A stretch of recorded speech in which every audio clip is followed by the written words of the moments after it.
the LFC Cast. In association with LFConline.com. Please like, share and subscribe. Frustrating, Dan. Gutting, Greg. Gutting. Devastation. I don't have any other angry words I can think of right now, Greg. No, but we're both unhappy, aren't we, Dan? We're both very unhappy. We are indeed. And it's good that I'm unhappy that we drawed against Man United, because a number of seasons ago, Greg, I would have been relieved in a way. But now... They're the ones that are relieved, Dan. They're the ones who were relieved, and you could see the fans were really buzzing off that draw, and we were really gutted. Yeah, and the Herrera afterwards, saying, he's happy with the point. He's proud of all his players. Henderson said it right, he was gutted. Yeah. Henderson, he was devastated. He was devastated, and Herrera getting man of the match. That is a joke as well, because we both know who the man of the match was, but we'll move on to that later, won't we, Greg? Yeah, exactly. So, Dan, we didn't get off to our normal start in this game. We've been really, really good at that lately. Why do you think that was? It was a tough one, Greg, because I know that Mourinho has that style about him. He parks the bus, and also the teams know how to play against us now a little bit. They know we're going to come out at them. And Man United, be it a top team or be it a relegation team, they just know now. Hold back, stifle us as much as possible. And I think that's what Man United done against us in the first half. Definitely, where they don't put any room in between the defence and the midfield. And they're the sort of pockets of areas that like Firmino and Coutinho like to play in. I know Coutinho was playing a bit further back today, but they're the sort of areas that we like to exploit. And we couldn't do, and it's for Mane as well. He relies on counter-attacking and using his pace quite a lot. You can't do that when Man United have 6 people in defence at one point. Do you see that all in a line? It's just disgusting that a team that they think that the level they're at do that. It's ridiculous, Greg. I'm venomous with rage. Okay, Dan, sit back down, no trouble. All right, I'll calm down now. So, Dan, in the first half, we seem to come into it towards the end of the first half. Mm-hmm. But, you're saying they're stifling us, but what were we doing wrong? Were we doing anything wrong, do you think? To be fair, Greg, I think Man United have done what a lot of mid-table teams do now. Yeah, mid-table. Yeah, mid-table. Yeah. And they know they're playing against a big opponent in a big stadium like Anfield, and they thought they're going to come right at us. And that's what Klopp sides do. They just go at teams. And that could be a fault with Liverpool nowadays, is that's all we seem to do. We don't want to hold back. We don't want to build up. We just want to go at teams. And Man United, to be fair to them, being mid-table, did that. They just thought, let's soak up that pressure, and hopefully in the second half they could get more chances. It didn't quite happen like that, because I think that Liverpool towards the end of the first half and the second half started building on that pressure. Definitely, yeah. And then in the second half, it took us about 10-15 minutes to get into it. And then I think the big change for us that really helped was Lallana coming on. Definitely, Greg. I think by bringing Lallana on, it gave Coutinho the opportunity to play a bit forward, and that's Coutinho. That's why play Coutinho deep. I think that's sort of, you have Mane, you have Sturridge, you have Firmino, you have Coutinho. I think one of them has to drop back, but then when Lallana came on, Henderson and Chan can drop back into that sort of holding role, and then let the 4 of them go at them. And Lallana's great linking up with those other players. Definitely, having Lallana on the pitch, it frees us up a little bit. He runs box to box. He's great. And he's got great skill, Lallana. But I think the key there is, like we're saying, is by taking Sturridge off, we were more creative. Now, I love Sturridge, but I think having Firmino and Coutinho in that attacking 3 with Mane, I just think it confuses the defence, because they're just making runs, they're flicking the ball everywhere, shots from inside and outside the box. So, is Sturridge's position in jeopardy? I think it is. He doesn't seem to be doing as much as he normally does. And as you say, we've got some other great players who can come in there and take that position off him. Yeah, definitely.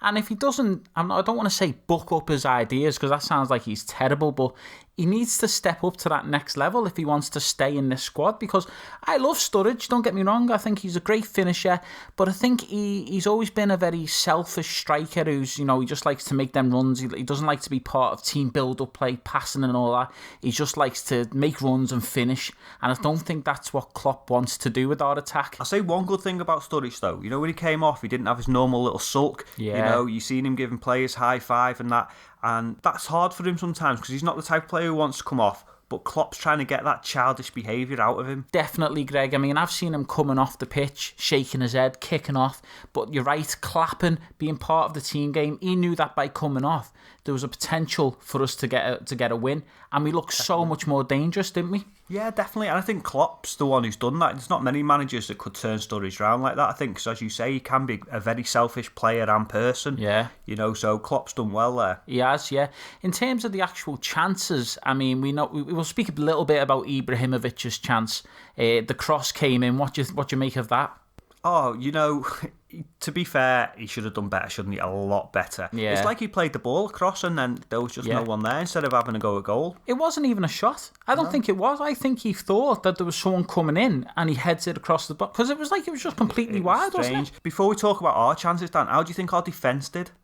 I thought our defence played really well because I thought Matip and Lovren kept Ibrahimovic, one of the best strikers in the world. Let's not forget that. I think they kept him out of the game. He was so quiet, including Pogba. I thought they didn't do anything. And I think it's a testament to Matip and Lovren. Definitely, I completely agree. Karius had a few dodgy moments there in goal, a few dodgy kicks. Karius he's a young guy, and obviously Geordie's not out with him yet because he's too young. Give him a chance. But what do we do? Do we just keep playing him, or do we consider bringing Mignolet back in? No, I think we should keep playing him because, as you said, he's young, he's new to Liverpool. Keep playing him. Hopefully his confidence will build, and I think he could be a great keeper. But Klopp was going mad at him, wasn't he, towards the end? Yeah, he was. Well, I was going mad. If you could have seen me and Greg watched the match together, my blood pressure was through the roof, wasn't it, Greg? It is, and you've not got your heart monitor on anymore, have you, Dan? No, I haven't got my heart monitor on. My heart's fine, but if I carry on like this, my heart won't be so fine. Yeah. So anyway, going on to our chances, Dan. Chan had that first one, which I think he did brilliant to go in between those defenders and then get the shot away. Yeah. But to be fair, what a save by De Gea. Yeah, I think that chance by Emre Can was great, Greg. He took on two players. He had the shirt getting pulled, didn't he, at one point? I thought that was a penalty. It could. Well, technically, in the eyes of the law, it's a penalty. That's the new law. You come in, if you're pulling on the shirt, then it's a penalty. But he stayed up, he stayed strong. Great shot. Usually, that's going in, but De Gea, great keeper, and it's just so unfortunate. Yeah, definitely, and the same goes for Coutinho's chance as well. A great save again. You've got to give it to him. Yeah, definitely. I mean, that was probably one of the saves of the season. I don't think you'll see much better than that, and that could have easily been 2-0. You know what I mean? Them two chances. So De Gea again, he's come to Man United's rescue as he does so often. But he won't be there for long if Man United carry on the way they're playing. Yeah, definitely. He'll be at Liverpool FC. No, Real Madrid. Dan. Oh, Real Madrid, yeah. He'll be at Real Madrid. Okay, Dan, so we speak about man of the match, but I don't really want to talk about United. So who's your Liverpool man of the match? Oh, no. I don't even think I've got a Liverpool man of the match, Greg, because we've been speaking so much about how much United saved themselves in that game. Yeah. I think that the Liverpool man of the match has to go to Coutinho for his chances towards the end. He's a good nominee. Lovren or Matip both had great games, so it's a tough one for me. Just one, Dan. Just one? Yeah. All right, then. I'm going to go for Matip. And the reason why I'm going for Matip is because I thought he was solid in the first half. He was solid with Ibrahimovic. And he was getting forward quite a lot, making a lot of good passes in the middle of the park. And I think he was solid for us. So I'm going to go Matip, a bit of a weird one. What about you? Yeah, as you say, it's really difficult to tell, especially when United played the way they did. It's hard to pick a man of the match for us because they were just sort of stopping us from playing and stopping us from doing our thing. But he didn't stand out at all, but just Jordan Henderson for just playing in the middle of the pitch and doing what he does. He didn't do a great lot, but he didn't do a great lot wrong. Yeah. So I think he did well there. Yeah, and also Jordan Henderson, a stat that I've seen on Sky Sports, then he's got the most touches in the Premier League this season. He kind of goes a bit unsung, doesn't he, Henderson? He doesn't do a lot, you'd think, but he's making the most tackles in the league. He's making the most runs in the league, most touches in the league, and the amount of shots he has as well and conversions, he's doing a job for us. He is, and he doesn't seem to do anything wrong. That's the main thing for me, I think. Consistency. Yeah. Like Milner, consistent in every game. And I chose Matip, but I can definitely see where you're coming from with Henderson. Great. So guys, let us know in the comments below who your man of the match is. And don't forget to subscribe to the channel. And if you think we're going to win the league this season, thumbs up for that one. Thumbs up for that one, guys. We always appreciate a thumbs up. No, I won't finish that sentence. No, we won't. All right, guys. Thanks very much for listening. We've been the LFC cast. Goodbye. Bye.